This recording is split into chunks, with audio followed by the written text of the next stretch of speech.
Hi birds! Just thought I'd get a quick shot of the chickens who are really glad to come out after the rain. We got about 1.6 inches of rain today. And now the sun is popping out and it's clearing a bit. I think there's another line in the radar, another band in the radar. But for now I'm going to come out and do some quick updates. Give you a shot of the garlic quick, which is starting to really take off nice. Oh yeah, gonna be a good season, I think. 2018 might be the year. And then I'll take you in the greenhouse quick and we'll have a quick walk through there and look at some of the seedlings that are popping and the aloe plant. Just reconnected the ram pump reservoir, the 4,000 gallon pool reservoir. The line had split over the winter. Right here, you can see the split there. So I replaced the whole section of line. Got that plumbed in. The pool has been filling overnight. Got some clean out to do in there, obviously. I mean, I don't have to, but I probably will because I like to keep it clean. So that's a short little update, and then now we'll go in the greenhouse. Alright, here we are in the greenhouse. And some of the cabbage is up. Very excited about that. And some of these other tomatoes, these were old seed. They don't appear to be popping, so might not get any of those to pop, but I thought I would give them a try since we're still fairly early in the season and the weather's been cold, so nothing can really go out yet. Down here I put about 25 of those big beefsteaks that I was growing last year. This would be the second, this would be my first generation of that seed under high nutrition. So really stoked to see those come up. They just went in a couple days ago though, so they won't be up yet. Took a few seeds from one of the Meyer lemons. I actually ate about half of that lemon just straight up, and kind of strong, but really good flavor. And man, amazing how much energy you get after you eat a lemon. Incredible. King Richard leeks are popping up. I'm really excited about that. I put a ton of seeds in this flat, so we're going to hammer it out on leeks this year. Leeks and garlic. Some of these other seeds aren't up yet. Lemon basil and that sort of stuff. Some of these seeds were also old, so they may not germinate. May have to reset. Let's see. This was sage. I don't see anything up on that yet. Orange Hawaiian marigold. There's something up here, but that does not look like a marigold sprout to me, so I don't think that's up yet either. So some varied success. Haven't done any fresh new seed in here yet, but just thought I would show you that quickly. I also wanted to point out this beet that I've kept over here from, I planted this, let's see, not this last November, but the one before. It stayed in here over the summer, last summer. I just kind of let it go, and it's come through the winter, and it's had some accelerate and other trace mineral and hormonal nutritional support, and it's starting to flower out now. So it looks like I'm going to have my own beet seed this year, which I'm really excited about. This is Detroit Dark Red. So this will be my first generation of beet seed under high nutrition. So we'll have to see how that performs. Pretty excited about that. Tomatoes are kind of struggling along a little bit. It's been kind of cold still, and I'm still kind of getting the nutrient balance back in on them. But you can see some good dark green growth coming in the bottom, and some new flowers coming on, and so they're starting to catch. Those tomato clones that I took off of these are starting to sprout out and shoot out leaves. Even the ones that had no leaves on them, like that. So you can see those are really starting to take off, so we'll have more plants to put out. Pretty excited about that as well. What else? I wanted to show you the aloe vera. My friend Chester was asking about the avocado trees that he gave me. He gave me 2 trees. I transplanted them up to pots, maybe, I don't know, maybe the size of this. Actually, pots about that size. And then last summer I transplanted this one up to a little bit bigger pot so it would have a little more room, and this one I did not, and this one went through a lot of damage or stress, because it dried out quite a bit over the summer and I didn't have time to get out and water it. So that is an excellent example of the difference between a plant that took on stress early in its life and a plant that did not. I still do have some whitefly infestation in here.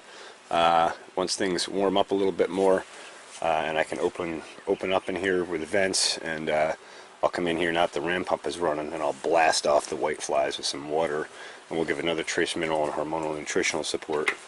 That's catnip there in the background. I don't have my kitties anymore, but my parents have a cat, and my friend Dave has a couple of cats. So I think I will share some of that catnip with them, because that stuff is doing really well. In the under canopy of that, you can see the nasturtiums there in the background are taking off pretty good. And actually, I'm going to trim up this pot. I think I'm going to do the turmeric in the understory of this avocado tree, and probably the ginger in the other pot. And I might take one more large pot to do that. What else? What else? What else? Oh, I wanted to show the aloe flower as it comes on. Looks like this one's going to be orange. I'm really looking forward to that. I've never had an aloe vera plant flower for me before, but then I never had an aloe vera plant when I had high trace mineral nutrition. And this has had it for probably 2, maybe 3 years now. This actually came from a cutting from the landlord's house, just a tiny little piece about like this, about 3 years ago. So all of that has grown in the past 3 years, and you can see that these are getting quite large. I have big hands, and you know, these are getting up almost to my hand size now, so that's awesome. That plant probably needs to go into a bigger pot, because when I pick that pot up, there's so much weight of the plant versus the soil weight that the pot tries to flip over on me unless I hold it right. So that's interesting. What else? I refilled all the reservoir tanks since the ram pump is running again. That's stabilized temperature controls dramatically. It's taken a lot of stoking pressure off of me so I can carry on here on the farm. What else? I started doing a rebuild on this FlowJet pump that I use for foliar feeds. This is a 5 gallon a minute 12 volt DC diaphragm type pump. I use this for all my foliar feeding. Got it most of the way apart. I got one more piece I got to take apart that needs to be messed with. Just thought I'd show it while I'm in here. I think that concludes the greenhouse update. I'm going to take a walk down and get a clip of the ram pump with its latest updates, and then we'll go from there. And this flat was rhubarb, and I think I actually have some of the rhubarb coming up. This seed was old seed. This is from like 3 years ago, maybe 4. But I had a whole bunch of it, and I threw it in here thinking, if it'll pop, I'll put it out. And it's popping. We got lots of green shoots coming, so excited about that too. Alright, let's go on down to the ram pump and have a look at that. My little mini tillers are at work, tilling, scratching, and fertilizing. None of this green was popping yesterday afternoon, like on the honeysuckle here. Literally, the landscape was transformed overnight after the rains. I see in the forecast we're supposed to go up to 60s, and it looks like it might actually warm up and stay warmed up for springtime. So that's really encouraging.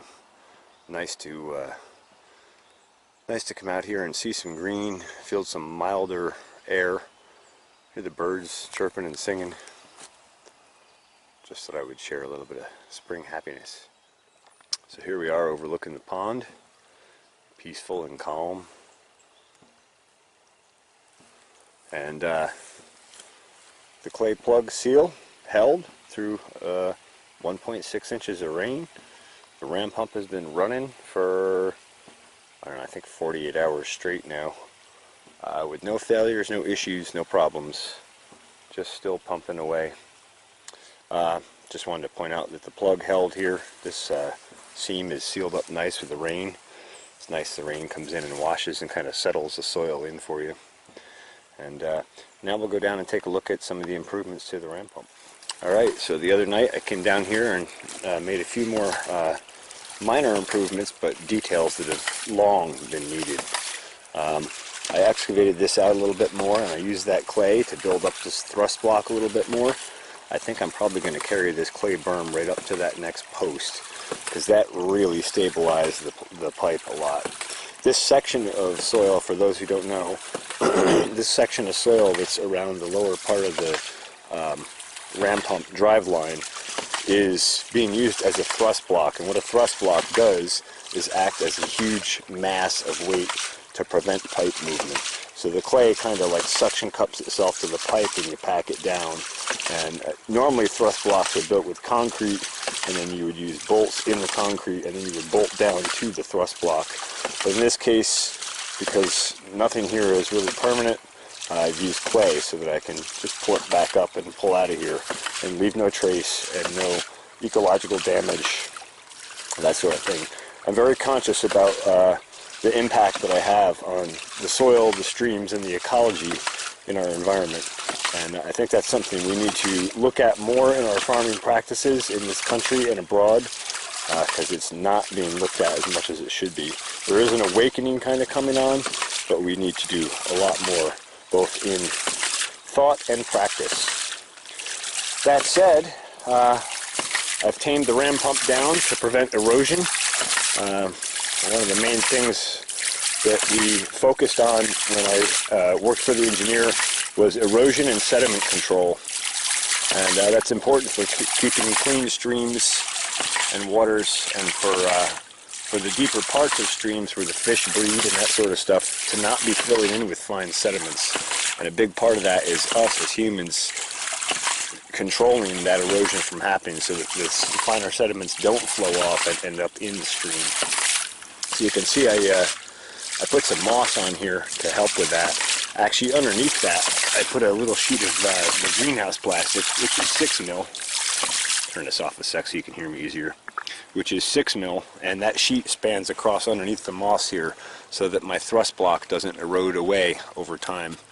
And then I put the moss over it to help prevent erosion, and because it looks a lot nicer than a sheet of plastic does. I probably just could have put the moss right on directly, but I just really wanted to ensure that the lower portion of this didn't erode. In addition to that, you can see I've added these pallets in place here, sort of leveled them up.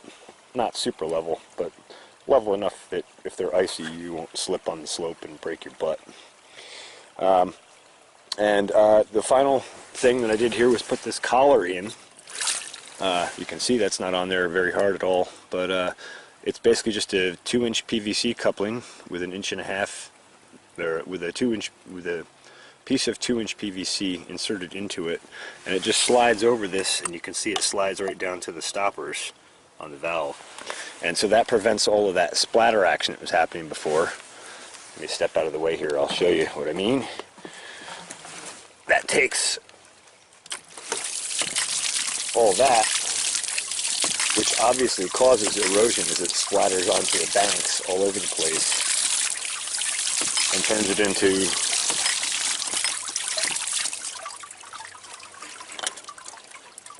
that, which doesn't splatter all over the place, and the pump also runs much smoother that way.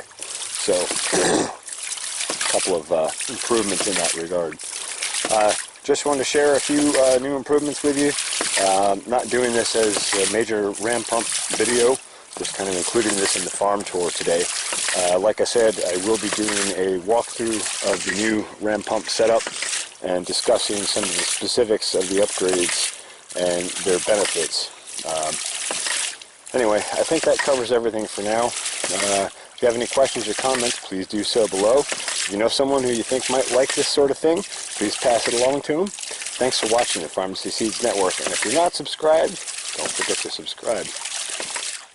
I just want to share a quick clip of this massive maple tree. We had tapped this in other years for sap to make syrup, along with the tree next to it. This one obviously had a huge crack up it, and in that March, I think it was the 7th, wicked heavy storm we had, down she came. I actually heard it let go from up by the barn. It was loud. It sounded like a bomb went off.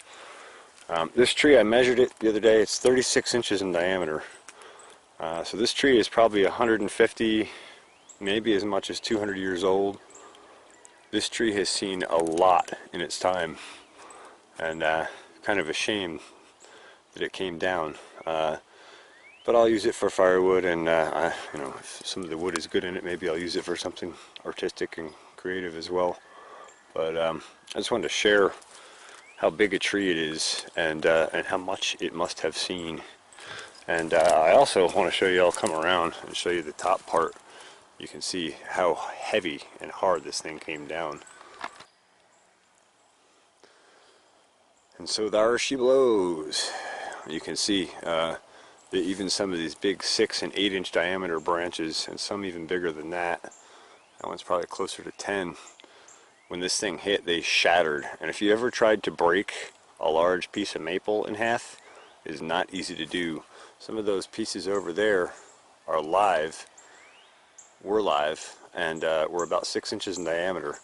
So you can imagine the force that it took to snap those. I would not have wanted to have been under this tree when it came down. It would have crushed you into a hamburger. Anyway, it was quite a tree, and it'll make some excellent firewood for next heating season. Alright, I think that's everything for now. Thanks for watching the Farmacy Seeds Network.